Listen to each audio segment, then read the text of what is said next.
ท่านกำลังให้เกียรติติดตามรับฟังสถานีวิทยุกระจายเสียงแห่งประเทศไทยจังหวัดลำพูนส่งกระจายเสียงด้วยระบบ FM Stereo Multiplex ความถี่ 95 เมกะเฮิรตซ์ จากอาคารห้องส่งเลขที่ 113 หมู่ที่ 10 ตำบลบ้านกลาง อำเภอเมืองจังหวัดลำพูน วิทยุแห่งประเทศไทย ให้ความรู้คู่ความสุข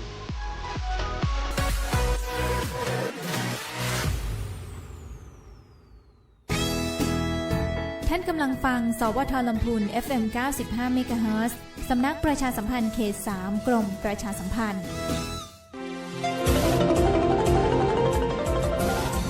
วิทยุแห่งประเทศไทยให้ความรู้คู่ความสุข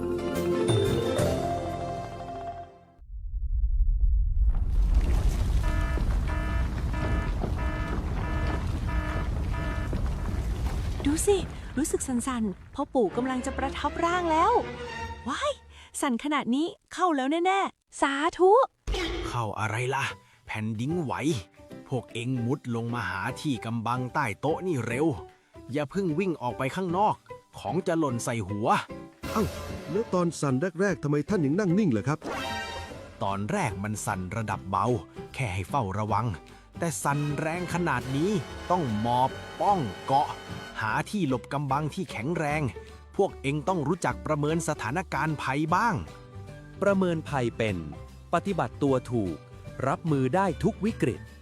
สำนักงานประชาสัมพันธ์ที่ 3 กรมประชาสัมพันธ์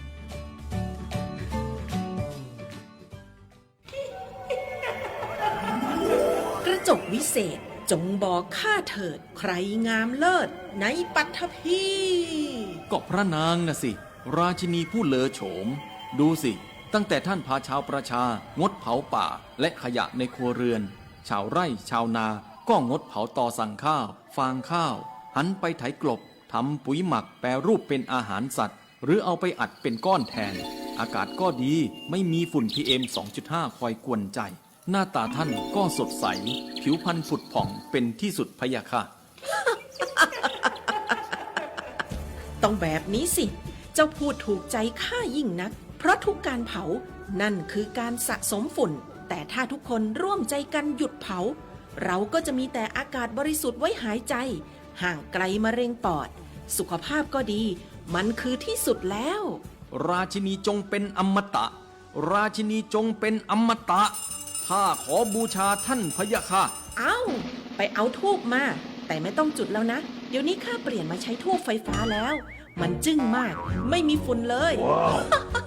คุณภาพอากาศดีด้วยการร่วมมือของทุกภาคส่วน ปรารถนาดีจากสำนักงานประชาสัมพันธ์ที่ 3 กรมประชาสัมพันธ์ เรื่องบัญชีและภาษีไม่ต้องปวดหัวอีกต่อไปแล้วค่ะ ให้สำนักงานบัญชี NT Account ดูแลธุรกิจของคุณได้อย่างมืออาชีพ สำนักงานบัญชี NT Account ได้รับการรับรองเป็นสำนักงานบัญชีคุณภาพจากกรมพัฒนาธุรกิจการค้า ดูแลจบครบทุกบริการ ตั้งแต่จัดตั้งบริษัททำบัญชีรายเดือน รายปี ปิดงบ วางแผนภาษี ไปจนถึงให้คำปรึกษาแบบใกล้ชิด เพราะเรายึดหลักงานภาษีของท่านคืองานของเรา ต้องการที่ปรึกษาบัญชีและภาษีที่ไว้ใจได้ โทรเลย 064-339-7282 NT Account คู่คิดธุรกิจที่คุณวางใจได้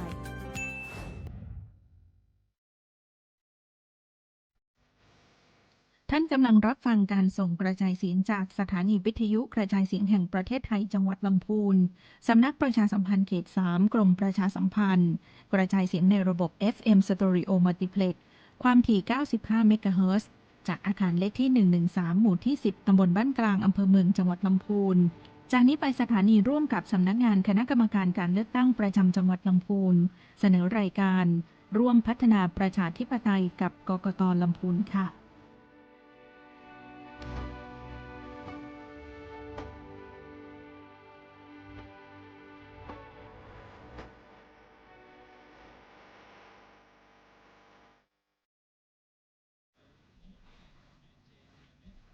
ครับสวัสดีครับท่านผู้ฟังที่เคารพนะครับ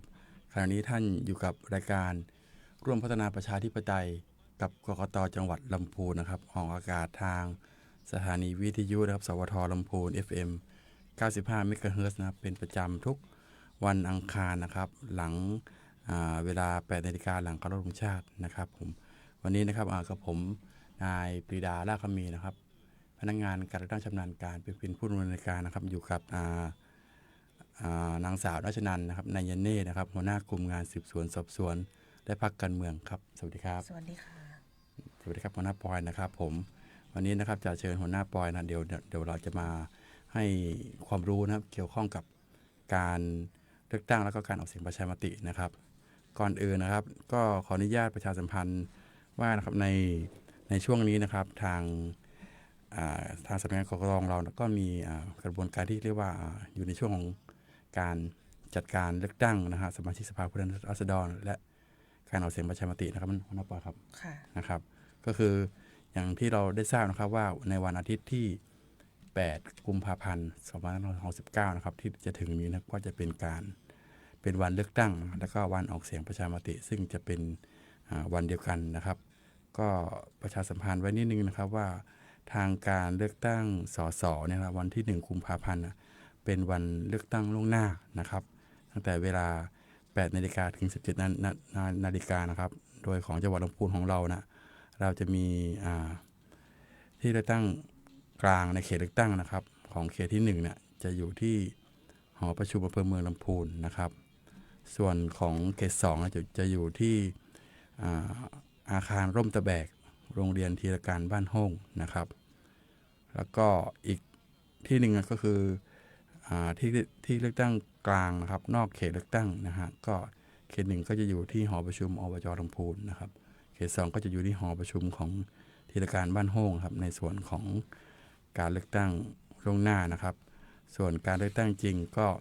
จะเป็นวันที่8 กุมภาพันธ์นะครับเวลา 8 นาฬิกาถึง 17 นาฬิกานะครับณหน่วยเลือกตั้งนะครับที่ท่านมีชื่ออยู่นะครับส่วนการออกเสียงประชามติก็จะเป็นวันเดียวกันนะครับกับวันเลือกตั้งสสนะครับเวลา 8 นาฬิกาถึง 17 นาฬิกานะครับผมก็จะมีหน่วยออกเสียงปกตินะครับก็สำหรับท่านผู้มีสิทธิ์ออกเสียงที่มีรายชื่ออยู่ในบัญชีผู้มีสิทธิ์ออกเสียงนะครับส่วนณหน่วยเลือกตั้งออกเสียงหน่วยออกเสียงนอกเขตนะครับก็จะสำหรับผู้ที่ลงทะเบียนขอใช้สิทธิ์นอกเขตนะครับเขต1ก็จะอยู่ที่หอประชุมอบจ.ลำพูนเหมือนเดิมนะครับเขต2ก็จะเป็นหอประชุมของธีรการบ้านโฮ่งนะครับก็ขออนุญาตแจ้งประชาสัมพันธ์นะครับเกี่ยวกับการเลือกตั้งสสแล้วก็การออกเสียงประชามตินะครับในวันที่1แล้วก็วันที่8 กุมภาพันธ์ 2569นะครับการตอนนี้นะครับก็จะเรามาคุยกันเรื่องความรู้ที่เกี่ยวข้องกับการออกเสียงประชามติกันดีกว่าเดี๋ยวอยากจะให้หัวหน้าปอยนะครับหัวหน้านัชนันท์นะครับได้ให้ความรู้ที่เกี่ยวข้องกับการออกเสียงประชามติว่าเราจะมีกฎหมายที่เกี่ยวข้องกับการออกเสียงประชามติยังไงบ้างครับค่ะสำหรับการออกเสียงประชามตินะคะกฎหมายที่เกี่ยวข้องหลักๆก็จะมีกฎหมาย2ฉบับนะคะคือฉบับแรกค่ะกฎหมายรัฐธรรมนูญแห่งราชอาณาจักรไทยพุทธศักราช 2560 นะคะซึ่งตามรัฐธรรมนูญนะคะปี 60 ได้กำหนดตามมาตรา 224 ค่ะได้กำหนดให้คณะกรรมการการเลือกตั้งค่ะจัดหรือให้ดำเนินการให้มีการออกเสียงประชามติค่ะส่วนกฎหมาย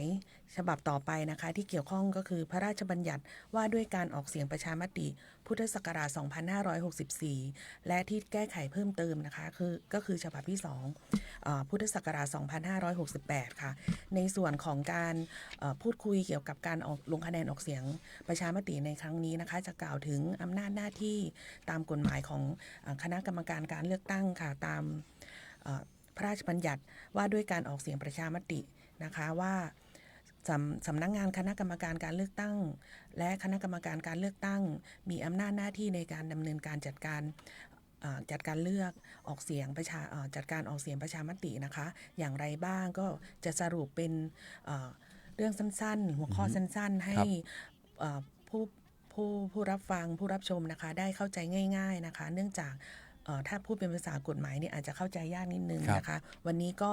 จะสรุปให้ฟังในคร่าวๆนะคะในส่วนที่เกี่ยวข้องและในส่วนที่ประชาชนทุกท่านจะควรจะได้รับรู้ในบทบัญญัติที่เกี่ยวข้องรวมถึงกฎหมายลักษณะต้องห้ามหรือต่างๆนะคะข้อกำหนดบทกำหนดโทษต่างๆที่อาจจะเกี่ยวข้องกับการออกเสียงประชามติในครั้งนี้นะคะครับผมค่ะในเรื่องแรกค่ะตามพระราชบัญญัติว่าด้วยการออกเสียงประชามติมาตรา9ค่ะเรื่องใดบ้างนะคะที่สำนักงานคณะกรรมการการเลือกตั้งหรือคณะกรรมการการเลือกตั้งมีหน้าที่และมีอำนาจในการจัดและควบคุมดูแลการออกเสียงประชามติได้บ้างนะคะตามมาตรา9ค่ะได้กำหนดไว้นะคะว่าการออกเสียงประชามตินะคะให้คณะกรรมการมีหน้าที่และอำนาจจัดและควบคุมดูแลการออกเสียงให้เป็นไปโดยสุจริตเที่ยงธรรมเสรี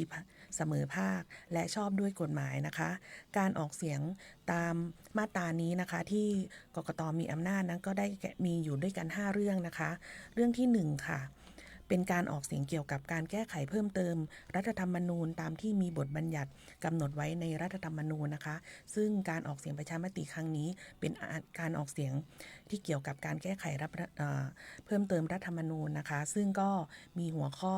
ตามเอกสารที่ได้แจกให้แต่ละประชาชนผู้มีสิทธิ์เลือกผู้มีสิทธิ์ออกเสียงลงคะแนนแต่รัฐ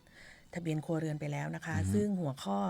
ที่จัดให้มีการออกเสียงประชามติในครั้งนี้มีหัวข้ออะไรบ้างคะมีหัวข้อไหนคะพี่ปีดาครับหัวข้อเดียวนะครับก็คือท่านเห็นชอบว่าสมควรมีรัฐธรรมนูญฉบับใหม่หรือไม่ค่ะซึ่งในการออกเสียงประชามติครั้งนี้ก็มีเพียงหัวข้อเดียวนะคะก็คืออย่างที่พี่ปีดาได้กล่าวไปแล้วนะคะต่อไปนะคะอันนี้เป็นความรู้ที่ท่านสามารถจะรู้ได้นะคะเพิ่มเติมนะคะก็การออกเสียงประชามติที่กกต.จะต้องมีหน้าที่และอำนาจในการดำเนินการนะคะก็ลำดับที่2เป็นการออกเสียงกรณีเมื่อคณะรัฐมนตรีเห็นว่ามีเหตุอันสมควรนะคะกรณีที่3ค่ะการออกเสียงตามที่กฎหมายกำหนดให้ต้องมีการออกเสียงค่ะกรณีที่4การออกเสียงในกรณีที่รัฐสภาได้พิจารณาและมีความเห็นและมีมติเห็นว่าเป็นเรื่องที่มีเหตุอันสมควรที่จะให้มีการออกเสียงและได้แจ้งเรื่องให้คณะรัฐมนตรีดำเนินการค่ะ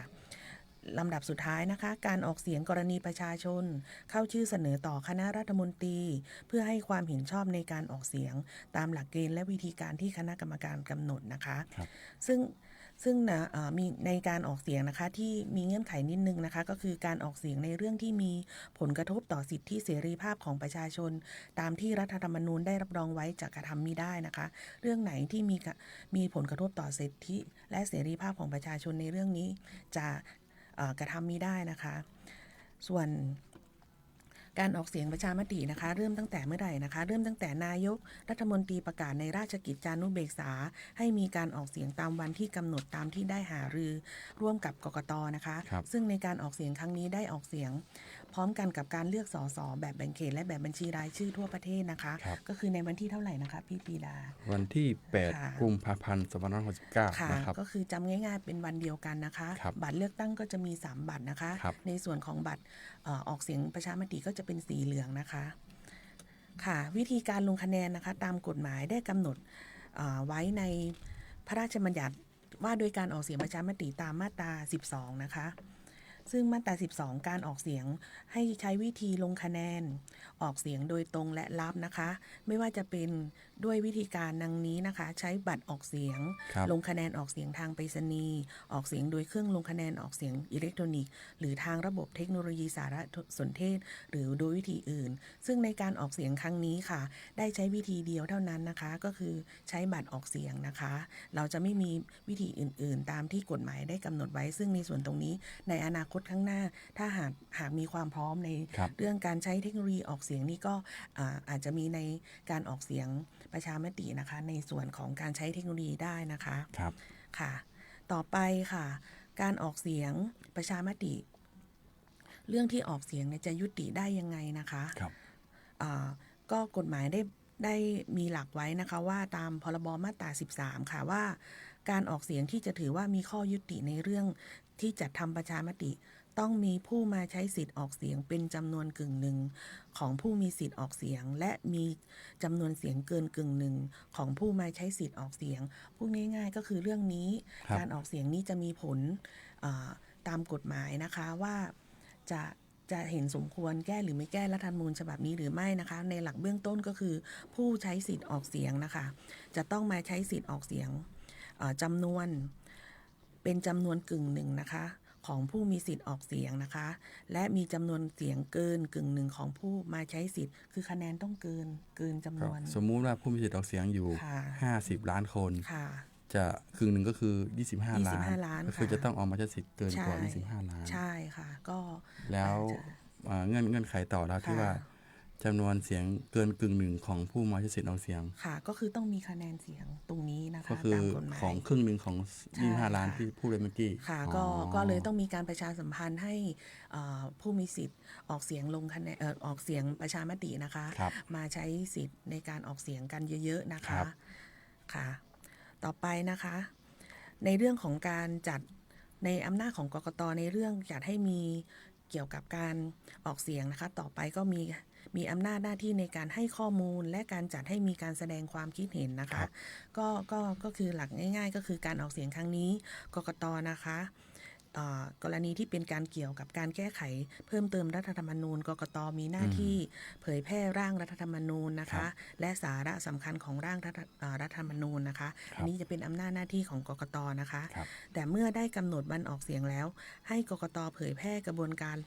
และขั้นตอนการออกเสียงให้ผู้มีสิทธิ์ออกเสียงได้ทราบอย่างทั่วถึงนะคะค่ะ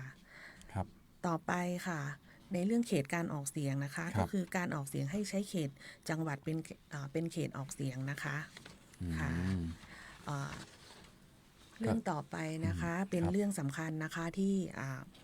ผู้มีสิทธิ์ออกเสียงจะต้องทราบนะคะเป็นเรื่องส่วนตัวเนาะเป็นเรื่องที่กรณีคุณสมบัติลักษณะต้องห้ามนะคะของผู้มีสิทธิ์ออกเสียงประชามตินะคะ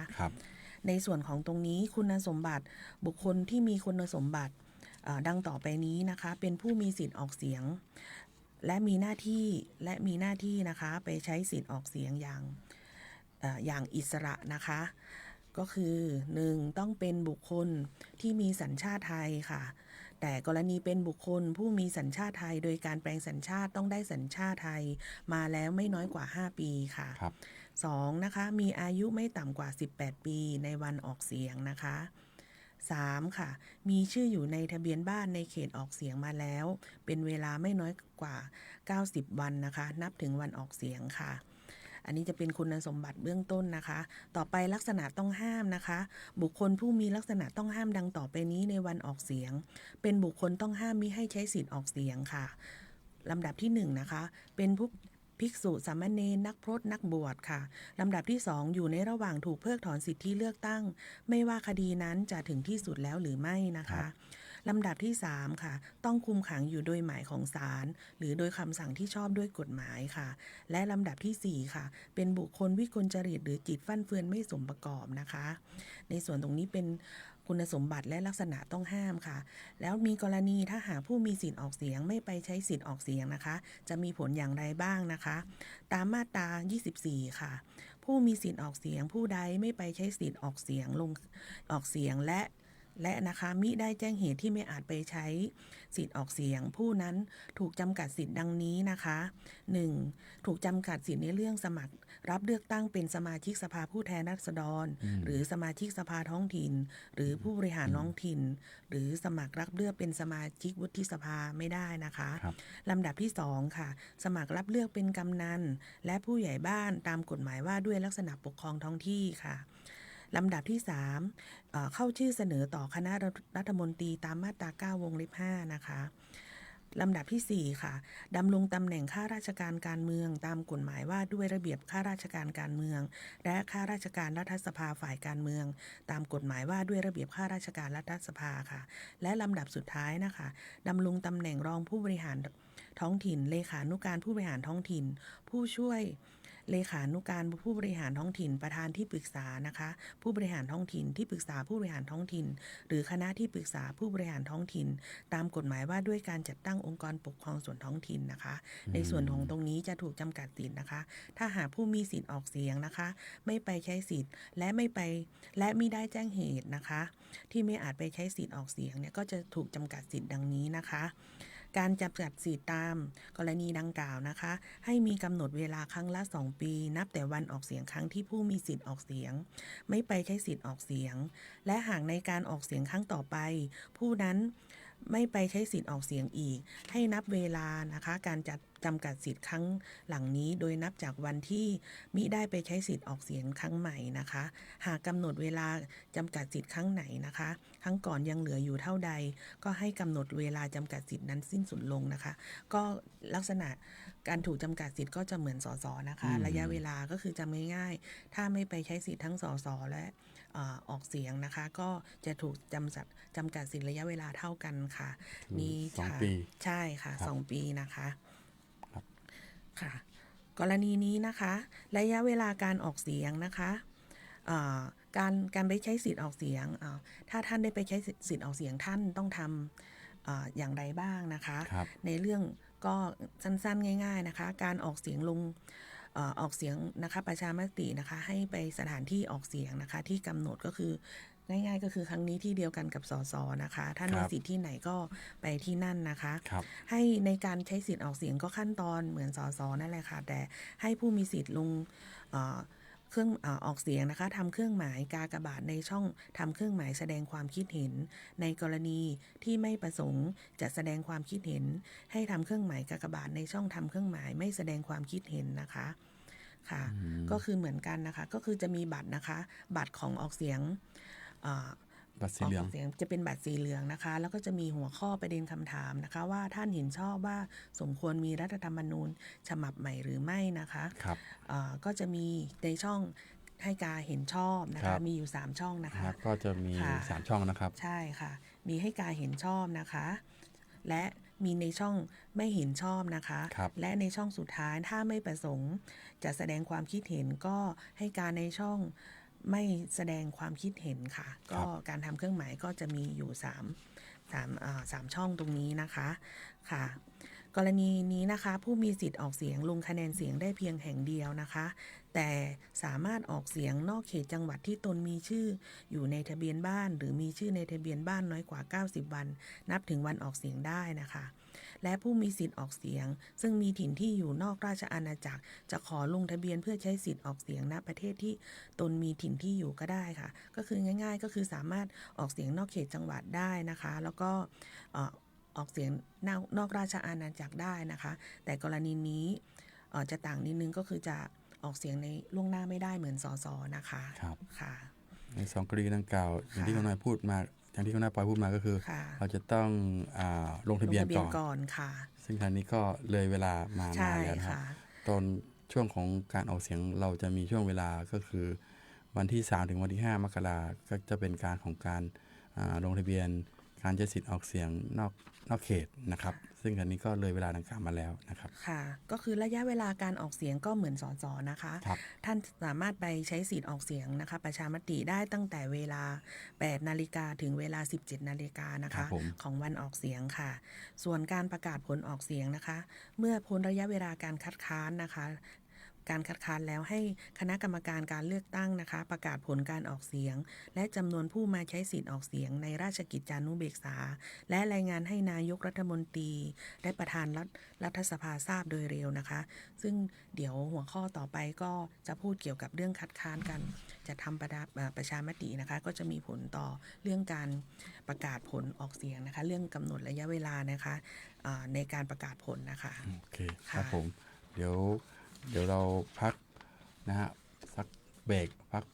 ฟังเพลงกันสักครู่หนึ่งนะครับเดี๋ยวเรามาต่อกันช่วงที่2ของรายการเดี๋ยวนำมาต่อกันเรื่องของการคัดค้านการออกเสียงประชามติกันนะครับ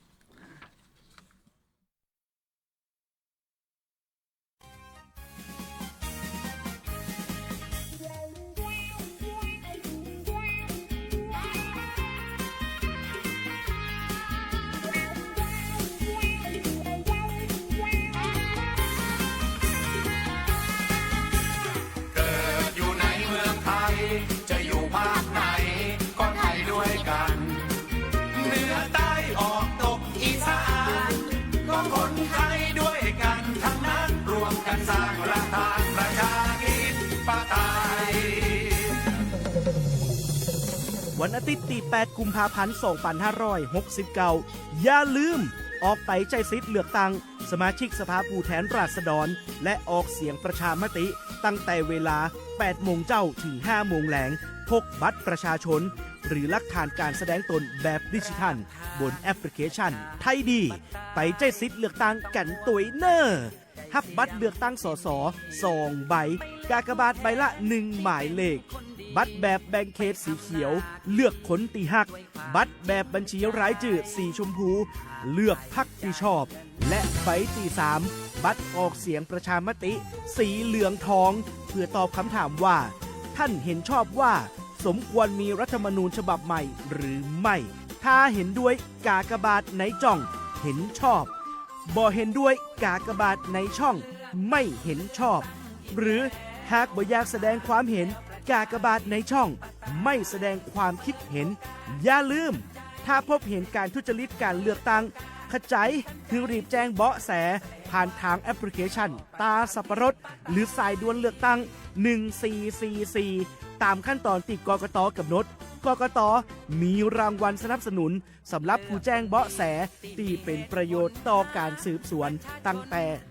100,000 จนถึง 1 ล้านบาทขึ้นอยู่กับความสำคัญของข้อมูลและต้องบ่มีเจตนาหรือจงใจกันแกล้งเพื่อทำให้บุคคลอื่นได้รับความเสื่อมเสียและต้องบ่แจ้งโดยข้อความอันเป็นเท็จตัวเนอร์ชื่อเสียงขายซิทธิ์ผิดกฎหมายทำลายชาติมารวมเป็นส่วนหนึ่งในการรักษาสถิติจังหวัดที่มีผู้มาใช้สิทธิ์เลือกตั้งสูงสุดระดับชาติเป็นสมัยที่ 16 กันเนอร์ครับ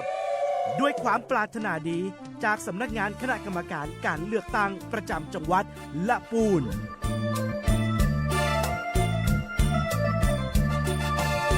คนบ้านเดียวกันคนบ้านเดียวกันจะมาฆ่าฟันกันไปทำไมการเมืองยึดกติกาการเมืองยึดกติการะบอบประชาธิปไตย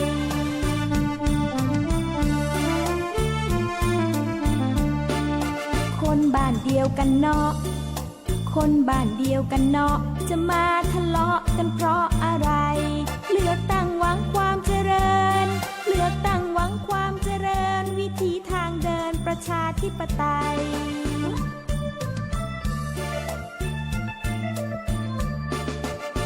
คนไทยด้วยกันคนไทยด้วยกันสมานฉันท์รวมฝันรวมใจเลือกตั้งทุกครั้งจงคิดเลือกตั้งทุกครั้งจงคิดยึดสุจริตประจำจิตใจ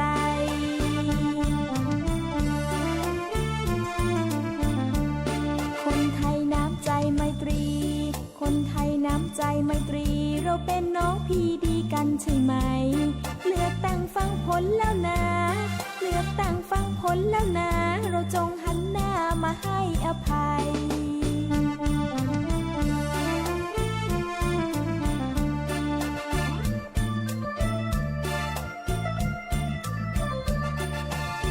คนบ้านเดียวกัน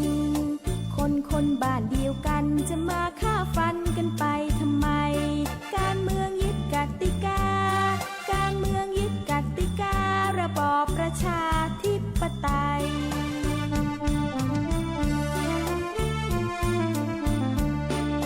คนบ้านเดียวกันเนาะคนบ้านเดียวกันเนาะจะมาทะเลาะกันเพราะอะไรเลือกตั้งหวังความเจริญเลือกตั้งหวังความเจริญวิถีทางเดินประชาธิปไตย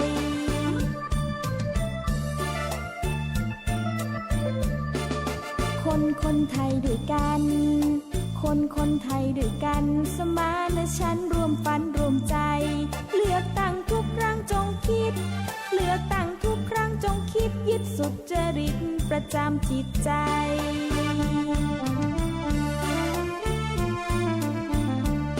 คนไทยน้ำใจไมตรีคนไทยน้ำใจไมตรีเราเป็นน้องพี่ดีกันใช่ไหมเลือกตั้งฟังผลแล้วนะ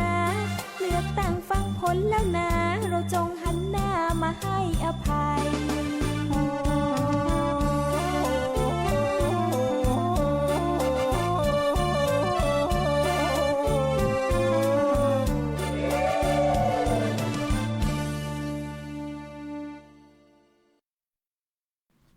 ครับกลับเข้าสู่ช่วงที่ 2 ของรายการร่วมพัฒนาประชาธิปไตยกับกกต.จังหวัดลำพูนนะครับผมนายปิดาลักษมีผมยังอยู่กับนะครับหัวหน้านัชนันท์ นายเนตรนะครับหัวหน้ากลุ่มงานสืบสวนสอบสวนและพรรคการเมืองนะครับเมื่อช่วงครึ่งแรกนะฮะของรายการเราได้คุยเนื้อหาสาระที่เกี่ยวข้องกับกฎหมายเกี่ยวกับการออกเสียงประชามติในครั้งนี้นะครับก็ยังติดอยู่ที่เรื่องหลังจากที่เรื่องของการประกาศผลการออกเสียงนะฮะไปเรียบร้อยแล้วก็จะมาต่อกันในเรื่องของการคัดค้านนะฮะการคัดค้านการออกเสียงมันจะมีวิธีการยังไงบ้างครับค่ะการคัดค้านการออกเสียงนะคะถ้ากำหนดไว้ก็คือในพระราชบัญญัติการออกเสียงประชามตินะคะตามมาตรา70นะคะกรณีนี้จะเป็นหลักใหญ่นะคะก็คือผู้มีสิทธิ์ออกเสียงนะคะในหน่วยออกเสียงเห็นว่าการออกเสียงมิได้เป็นไปโดยสุจริตหรือเที่ยงธรรมนะคะมีสิทธิ์ยื่นคัดค้านภายใน48ชั่วโมงนับแต่การออกเสียงประชามติสิ้นสุดลงนะคะให้นับเป็นชั่วโมงนะคะเราจะไม่นับเป็นวันว่า48ชั่วโมงคือ2วันนะคะเราจะนับเป็นรายชั่วโมงเลยนะคะการออกเสียงประชามติสิ้นสุดลงเมื่อไหร่นะคะก็ท่านสามารถคัดค้านการออกเสียงได้นะคะภายใน48ชั่วโมงนะคะค่ะกรณีนี้นะคะเมื่อความปรากฏต่อกกต.นะคะไม่ว่าจะมีผู้ร้องเรียนหรือยื่นคัดค้านหรือไม่นะคะให้กกต.นะคะดำเนินการไต่สวนโดยเร็วนะคะกรณีการออกเสียงที่ไม่ได้เป็นไปโดยสุจริตหรือเที่ยงธรรมนะคะให้กกต.มีอำนาจสั่งออกเสียงใหม่หรือนับคะแนนใหม่ในทุกหน่วยหรือบางหน่วยได้นะคะแต่ต้องดำเนินการให้มีขึ้นไม่ช้ากว่า30วันนะคะและให้รอการประกาศผลการออกเสียงไว้ก่อนจนกว่าจะรู้ผลนะคะกรณีผลการออกเสียงใหม่หรือนับคะแนนใหม่จะไม่เปลี่ยนแปลงผลการออกเสียงกกต.จะมีมติไม่ให้มีการออกเสียงใหม่หรือนับคะแนนใหม่ก็ได้นะคะก็คือหากมีการออกเสียงมีการร้องเรียนเราก็อาจจะต้องมีการชะลอการประกาศผลไว้ก่อนนะคะในส่วนตรงนี้นะคะการคัดค้านเนี่ยก็จะมีระเบียบเพิ่งมาใหม่สดๆร้อนๆเลยนะคะก็เป็นระเบียบเกี่ยวกับเรื่องว่าด้วยการคัดค้านการออกเสียงประชามติพุทธศักราช2569นะคะหากบุคคลใดนะคะหากผู้ใดเห็นว่าการออกเสียงนั้นไม่ถูกต้องนะคะก็สามารถยื่นคำคัดค้านนะคะโดยมีหลักก็คือคำคัดค้านต้องทำเป็นหนังสือนะคะใช้ถ้อยคำสุภาพและมีรายการดังนี้ค่ะมีวันเดือนปีที่ทำคำคัดค้านค่ะชื่อที่อยู่สถานะของผู้คัดค้านนะคะข้อเท็จจริงและพฤติการแห่งการกระทำทั้งหลายอันเป็นเหตุให้การออกเสียงมิได้เป็นไปโดยสุจริตเที่ยงธรรมนะคะโดยมีรายละเอียดเกี่ยวกับวันเวลาสถานที่ที่เกิดการกระทำนะคะรวมทั้งบุคคลและหลักฐานต่างๆค่ะหากมีบัญชีระบุพยานก็ให้แนบมาด้วยก็ได้นะคะและสิ่งสำคัญเลยก็คือลายมือชื่อของผู้คัดค้านนะคะผู้มีสิทธิ์คัดค้านนะคะสามารถยื่นคัดค้านได้ที่ไหนนะคะผู้คัดค้านสามารถยื่นคำคัดค้านนะคะต่อผู้อำนวยการการเลือกตั้งประจำจังหวัดนะคะก็คือง่ายๆก็คือจำง่ายๆก็คือให้ไม่ยื่นที่กกต.จังหวัดนะคะกรณีนี้นะคะก็หลักฐานการยื่นคัดค้านนะคะก็จะนอกจากคำคัดค้านแล้วก็ต้องมีหลักฐานที่แสดงตัวนะคะก็คือมีสำเนาบัตรประจำตัวประชาชนหรือหลักฐานอื่นนะคะที่ทางราชการออกให้ที่มีเลข13หลักค่ะในส่วนตรงนี้ก็จะเป็นเรื่องของการคัดค้านนะคะที่ผู้มีสิทธิ์ออกเสียงนะคะจะทราบในเบื้องต้นนะคะค่ะต่อไปนะคะก็จะเป็นเรื่องเกี่ยวกับข้อห้ามความผิดนะคะเกี่ยวกับเรื่องการตามกฎหมายออกเสียงนะคะออกเสียงประชามติว่าจะมีความผิดใดบ้างการกระทำใดบ้างนะคะที่จะเข้าข่ายว่ามีความผิดตามกฎหมายนะคะค่ะในส่วนตรงนี้นะคะก็จะมีที่สำคัญที่ผู้มีสิทธิ์นะคะจะทราบนะคะก็มีมาตรา77นะคะกรณีนี้นะคะ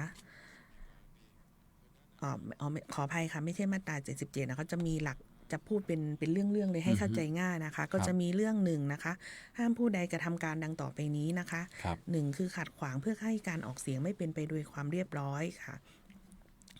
2 ให้เสนอให้หรือสัญญาว่าจะให้หรือจัดเตรียมว่าจะให้ทรัพย์สินนะคะหรือจัดเตรียมเพื่อจะให้ทรัพย์สินหรือผลประโยชน์อื่นใดอันอาจคำนวณเป็นเงินได้แก่ผู้ใดเพื่อจูงใจให้ผู้มีสิทธิ์ออกเสียงหรือออกเสียงนะคะอย่างหนึ่งอย่างใดหรือไม่ออกเสียงนะคะลำดับที่3ค่ะหลอกลวงบังคับขู่เข็นหรือใช้อิทธิพลคุกคามเพื่อให้ผู้มีสิทธิ์ออกเสียงไม่ไปใช้สิทธิ์ออกเสียงนะคะ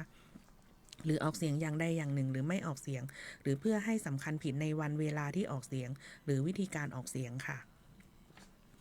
อันต่อไปข้อที่4นะคะเปิดทำลายทำให้เสียหายทำให้เปลี่ยนสภาพทำให้สูญหายทำให้ไร้ประโยชน์นำไปหรือขัดขวางการส่งซึ่งหีบบัตรออกเสียงหรือบัตรออกเสียงหรือเอกสารหรือหลักฐานเกี่ยวกับการออกเสียงนะคะลำดับต่อไปค่ะลำดับที่5ค่ะเผยแพร่ข้อมูลเกี่ยวกับเรื่องที่จะออกเสียงประชามติอันเป็นเท็จค่ะลำดับที่6ค่ะเล่นหรือจัดให้มีการเล่นพนันขันต่อใดๆอันมีผลจูงใจต่อการออกเสียงค่ะลำดับที่7ค่ะเรียกรับหรือยอมจะรับทรัพย์สินหรือผลประโยชน์อื่นใดสำหรับตนเองหรือผู้อื่น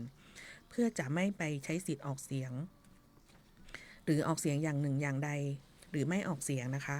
ลำดับที่8ค่ะอันนี้จะมีคำถามมาเยอะมากนะคะขายจำหน่ายจ่ายแจกหรือจัดเลี้ยงสุราทุกชนิดในเขตออกเสียงระหว่างเวลา 18 นาฬิกาของวันก่อนวันออกเสียง1วันจนถึงเวลา 18 นาฬิกาของวันออกเสียงนะคะก็คือก่อนวันออกเสียง1วันนะคะตั้งแต่เวลา 18 นาฬิกาคือวันที่7นะคะตั้งแต่ 18 นาฬิกาเป็นต้นไปนะคะจนถึงวันออกเสียงนะคะจนถึงเวลา 18 นาฬิกาของวันออกเสียงจะไม่สามารถขายจำหน่ายจ่ายแจกหรือจัดเลี้ยงสุราทุกชนิดได้นะคะในส่วนตรงนี้จะเป็นโทษใหญ่ๆนะคะก็คือที่จะเกี่ยวข้องกับการออกเป็นความผิดและบทกำหนดโทษเป็นความผิดที่ห้ามทำนะคะห้ามกระทำก็จะมีโทษตามกฎหมายนะคะก็ตั้งแต่ระวางโทษจำคุกไม่เกิน5ปีหรือปรับไม่เกิน 100,000 บาทหรือทั้งจำทั้งปรับนะคะค่ะก็ถ้าเป็นกรณีตามกรณีเกี่ยวกับการเรียกรับนะคะเกี่ยวกับเรียกรับผลประโยชน์หรือทรัพย์สินให้ไปออกเสียงนะคะก็จะโทษหนักหน่อยนะคะจำคุกไม่เกิน10ปีและปรับไม่เกิน 200,000 บาทอันนี้จำนวนเงินก็จะมากหน่อยนะคะนอกนั้นก็เหมือนกันกับข้ออื่นๆนะคะครับผมอีกอันนึงนะคะที่ก็จะมาถามนะคะ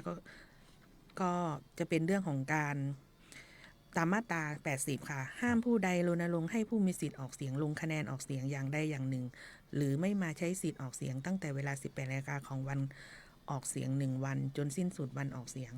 จะรณรงค์ไม่ให้มาใช้สิทธิ์ไม่ได้นะคะในข้อนี้นะคะตามมาตรา80นะคะมาตรา80นะคะก็กำหนดไว้ว่าถ้าผู้ใดรณรงค์ให้ผู้มีสิทธิ์ออกเสียงลงคะแนนออกเสียงอย่างใดอย่างหนึ่งหรือไม่มาใช้สิทธิ์ออกเสียงตั้งแต่เวลา 18 นาฬิกาของวันก่อนวันออกเสียง1วันจนสิ้นสุดวันเวลาออกเสียงต้องระวังโทษจำคุกไม่เกิน6เดือนหรือปรับไม่เกิน 10,000 บาทหรือทั้งจำทั้งปรับนะคะก็ความผิดนี้ก็จะหลักๆใหญ่ๆที่จะผู้มีสิทธิ์ออกเสียงจะรับทราบไว้นะคะแล้วก็มีเป็นเรื่องที่ถามมากันเยอะๆว่าทำอย่างนี้ได้ไหมนะคะก็ในวันนี้ก็จะมานำเสนอในเพียงเท่านี้ก่อนแต่คิดว่าในการออกเสียงครั้งนี้เราจะออกเสียงได้อย่าง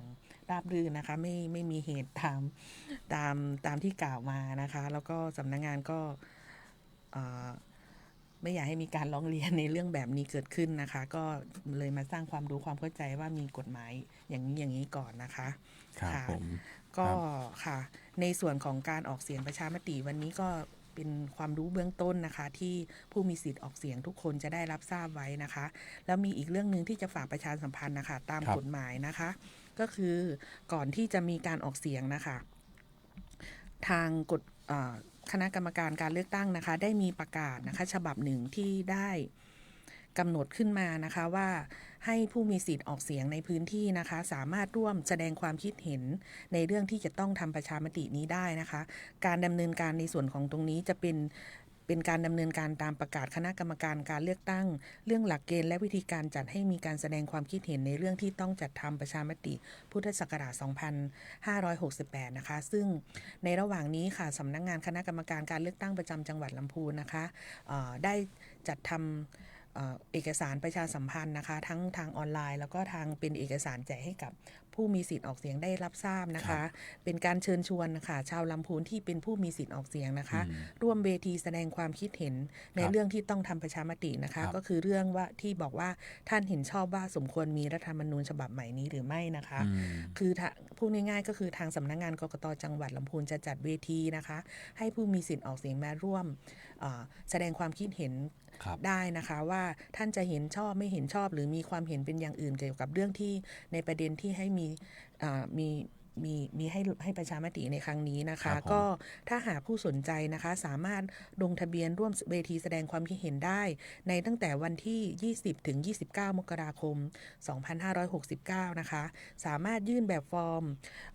การลงทะเบียนการร่วมเวทีนะคะแสดงความเห็นนี้ได้ที่สำนักงานคณะกรรมการการเลือกตั้งประจำจังหวัดลำพูนนะคะหรือลงทะเบียนผ่านช่องทางอิเล็กทรอนิกส์ก็คือ Google Form นะคะคือในส่วนของสื่อประชาสัมพันธ์ตรงนี้นะคะจะมีจะประชาสัมพันธ์ไว้ในFacebook นะคะของสำนักงานคณะกรรมการการเลือกตั้งประจำจังหวัดลำพูนนะคะแล้วก็อาจจะขอความอนุเคราะห์จากสื่อมวลชนประชาสัมพันธ์จังหวัดนะคะได้เผยแพร่ในข้อมูลการเชิญชวนชาวลำพูนนะคะผู้มีสิทธิ์ออกเสียงมาร่วมกันนะคะแสดงความคิดเห็นในครั้งนี้ได้นะคะเรามีโปรแกรมที่จะแสดงความคิดเห็นจัดเวทีแสดงความคิดเห็นเนี่ยประมาณวันที่เท่าไหร่นะครับในเวทีแสดงความเห็นในเบื้องต้นนะคะที่จะจัดไว้ก็คือเป็นวันเดียวกันกับ Big Day เลยนะคะก็คือวันที่6นะคะ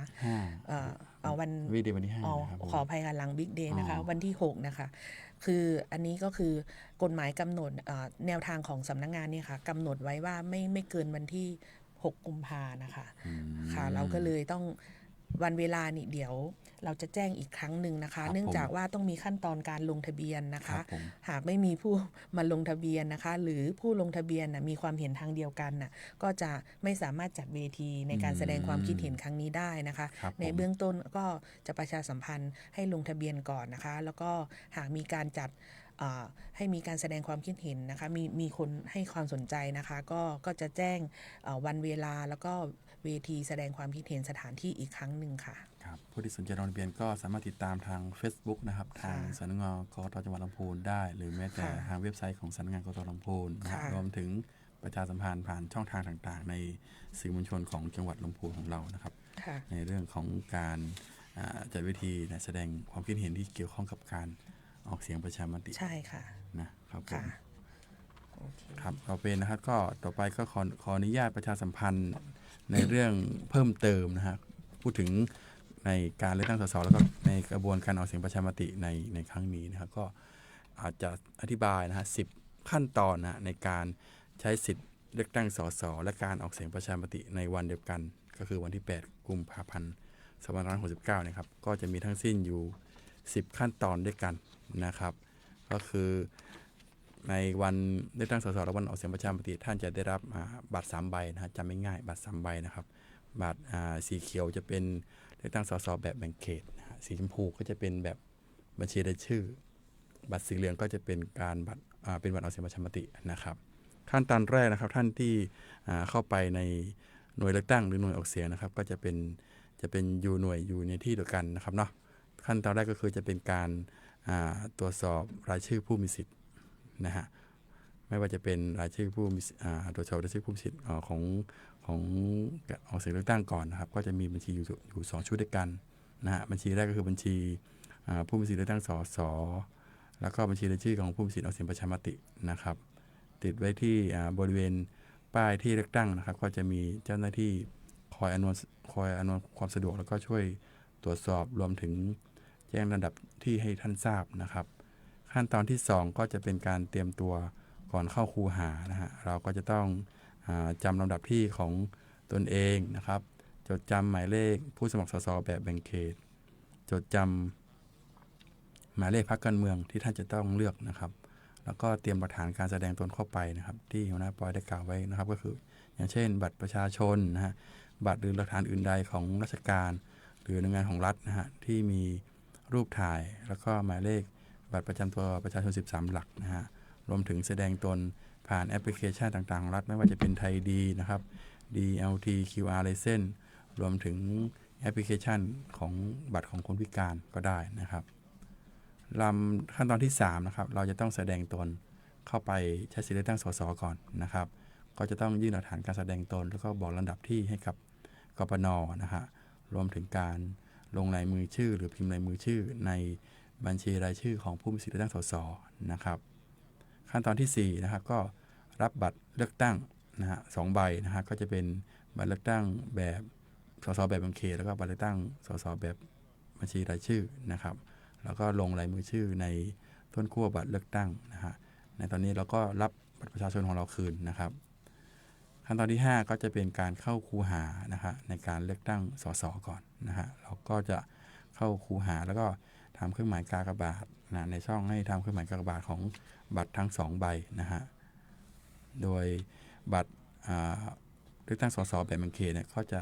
เลือกผู้สมัครนะฮะในเขตเลือกตั้งของท่านได้เพียง1 คนเท่านั้นนะฮะส่วนของบัตรเลือกตั้งสสแบบบัญชีรายชื่อก็เลือกพรรคการเมืองได้เพียงพรรคการเมืองเดียวนะครับหากเราไม่ประสงค์ที่จะเราเลือกใครหรือพรรคใดเราก็กาไม่เลือกผู้สมัครผู้ใดแล้วก็กาไม่เลือกบัญชีรายชื่อของพรรคการเมืองใดนะครับเราก็พับบัตรแล้วก็นำไปหย่อนในหีบบัตรเลือกตั้งนะให้ตรงตามประเภทของหีบบัตรนะฮะไม่ว่าจะเป็นหีบสสแบบแบ่งเขตแล้วก็หีบบัตรเลือกตั้งแบบบัญชีรายชื่อนะครับเสร็จแล้วนะครับขั้นตอนต่อไปก็จะเป็นขั้นตอนที่7แล้วนะครับก็คือเราจะต้องแสดงตนขอใช้สิทธิ์ออกเสียงต่อนะครับยังไม่ต้องออกจากหน่วยเลือกตั้งคูหาเลือกตั้งนะครับยังไม่ต้องออกจากที่เลือกตั้งนะครับก็จะเป็นเราก็แสดงตนต่อเลยนะครับเราก็จะใช้หลักฐานการแสดงตนใบเดิมนั่นแหละนะฮะที่เราเคยแสดงตนตอนในช่วงแรกของการเลือกตั้งสสก็คือเมื่อเรายื่นบัตรประชาชนแสดงตนเรียบร้อยแล้วแล้วก็มายื่นบัตรประชาชนอีกรอบหนึ่งนะครับเพื่อแสดงตนในการใช้สิทธิ์ออกเสียงประชามติตามเหมือนเดิมนะครับแล้วก็มีการลงลายมือชื่อนะฮะแล้วก็รับบัตรนะฮะขั้นตอนต่อไปก็คือการรับบัตรออกเสียงประชามตินะฮะแล้วก็รับบัตร1 ใบนะครับเป็นบัตรสีเหลืองนะครับแล้วก็เข้าคูหานะต่อไปก็คือเข้าคูหา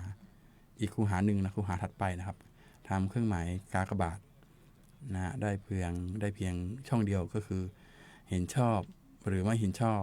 หรือไม่แสดงความคิดเห็นนะคะเมื่อเสร็จเรียบร้อยแล้วเราก็พับบัตรออกเสียงประชามตินะฮะแล้วก็ออกจากคูหา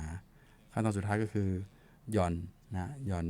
บัตรการออกเสียงประชามตินะหล่นลงในหีบบัตรแล้วก็ออกจากที่เลือกตั้งนะฮะเป็นอันเสร็จสิ้นกระบวนการนะฮะซึ่งจะเป็นการเลือกตั้งสสแล้วก็การออกเสียงประชามติในวันเดียวกันนะฮะก็ขออนุญาตประชาสัมพันธ์นะครับให้ท่านผู้ชมนะได้ท่านผู้ฟังได้รับทราบกันนะฮะสุดท้ายนะครับก่อนจากกันนะครับก็จะเป็นประชาสัมพันธ์ในเรื่องกิจกรรมรณรงค์เชิญชวนนะฮะไปใช้สิทธิเลือกตั้งสภาผู้แทนราษฎรนะฮะหรือว่าวันบิ๊กเดย์นั่นเองนะครับในแคมเปญของลำพูนของเราที่เราใช้ชื่อว่าลำพูนไม่ลำพังรวมพลังเลือกคนดีนะครับในวันพฤหัสที่5นะพฤษภาคม2569นะครับในช่วงเวลาตั้งแต่6 โมงครึ่งนะ6 โมงเช้านะครับ6:30 น.ถึง 9 นาฬิกานะครับณลานอเนกประสงค์สารกลางจังหวัดลำพูนหลังเก่านะครับก็ในกำหนดการคร่าวๆในวันที่5หรือวันเดินรณรงค์บิ๊กเดย์ของเราเนี่ยเราก็จะมีกำหนดการคร่าวๆก็คือในช่วงเช้านะช่วง6:30 นาทีก็จะเป็นช่วงของการลงทะเบียนแล้วก็ภาคเครือข่ายต่างๆนะครับไม่ว่าจะเป็นวงโยธวาทิตหรือว่าเครือข่ายภาคีภาคประชาชนพลเรือนหัวหน้าส่วนราชการต่างๆเราจะมาร่วมกิจกรรมแล้วก็อยู่ประจำจุดต่างๆในสารกลางจังหวัดลำพูนนะครับในส่วนของพิธีการนะฮะมันก็จะเริ่มประมาณ 7 โมงครึ่งนะครับก็นำโดยท่านปิยพงษ์ชูวงศ์นะครับท่านผู้ว่าราชการจังหวัดลำพูนนะครับท่านให้เกียรติกรุณานะมาเป็นประธานในพิธีใน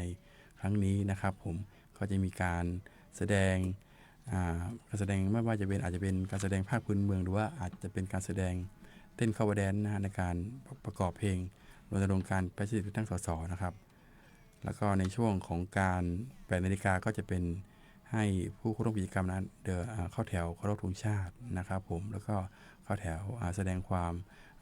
ไว้อาลัยนะครับผมนิดหนึ่งนะครับก็สุดท้ายก็จะเป็นการเข้า เข้าสู่พิธีการเปิดนะฮะเปิดกิจกรรมรณรงค์เชิญชวนไปที่เลือกตั้งสภาผู้แทนราษฎรรวมถึงการออกเสียงประชามติด้วยนะครับโดยจะให้ท่านผู้ว่าราชการท่านปลัดจังหวัดแล้วก็ท่านผู้อำนวยการตั้งประชาจังหวัดลำพูนนะครับก็จะเป็นการสาธิตนะฮะการหย่อนหีบบัตรนะฮะหย่อนบัตรเลือกตั้งลงในหีบบัตรเลือกตั้งจำลองขนาดใหญ่ของเรานะบนเวทีนะฮะไม่ทั้ง3บัตรด้วยกันทั้งบัตรเลือกตั้งสสทั้ง2ใบแล้วก็บัตรการออกเสียงนะครับผมสุดท้ายเราก็จะเป็นการร่วมกันนะฮะเดินขบวนนะฮะรณรงค์ไปในเมืองลำพูนนะฮะเราจะแบ่งสายการเดินรณรงค์ออกเป็น2สายด้วยกันนะฮะสายแรกเราก็จะออกไปที่โรงเรียนจักรคำพนาธรนำโดยวงโยธวาทิตของโรงเรียนจักรคำพนาธรนะครับแล้วก็เดินขบวนไปตามเส้นทางนะครับแล้วก็อีกสายหนึ่งนะฮะก็เป็นสายของโรงเรียนส่วนบุญโยปถัมภ์นะฮะสายที่2นะฮะนำโดยวงโยธวาทิตของโรงเรียนส่วนบุญโยปถัมภ์นะฮะแล้วก็ทางเครือข่ายภาคประชาชนก็เดินตามขบวนไปนะครับก็เราก็จะมีการปิดท้ายขบวนด้วยรถแห่ประชาสัมพันธ์นะฮะที่เราได้ติดตามปิดท้ายขบวนของท่านเราจะมีการอำนวยความสะดวกนะโดยตำรวจนะฮะโดยตำรวจในตลอดเส้นทางนะรวมถึงเครือข่ายภาคประชาชนอาสาสมัครในการแจกจ่ายนะฮะเครื่องดื่มน้ำดื่มดูแลท่านนะในการเดินรณรงค์ในครั้งนี้นะฮะก็อย่าลืมนะครับก็วันที่5นะครับวันที่5กุมภาพันธ์เป็นวันรณรงค์เชิญชวนไปใช้สิทธิเลือกตั้งสสและการออกเสียงประชามติหรือว่าวันบิ๊กเดย์นะครับก็ขอฝากท่านผู้ชมไปเพียงเท่านี้นะครับก็กรณีรายการร่วมพัฒนาประชาธิปไตยกับกกต.จังหวัดลำพูนครับได้หมดเวลาลงเรียบร้อยแล้วนะครับผมวันนี้กับผมนายปรีดาลาคเมแล้วก็หัวหน้านัชนันท์นายเนตรก็ขอลาท่านผู้ฟังไปก่อนเดี๋ยวพบกันใหม่ในวันอังคารหน้านะครับกับในเวลาเดิมหลังเคารพธงชาตินะครับผมครับสวัสดีครับสวัสดีค่ะ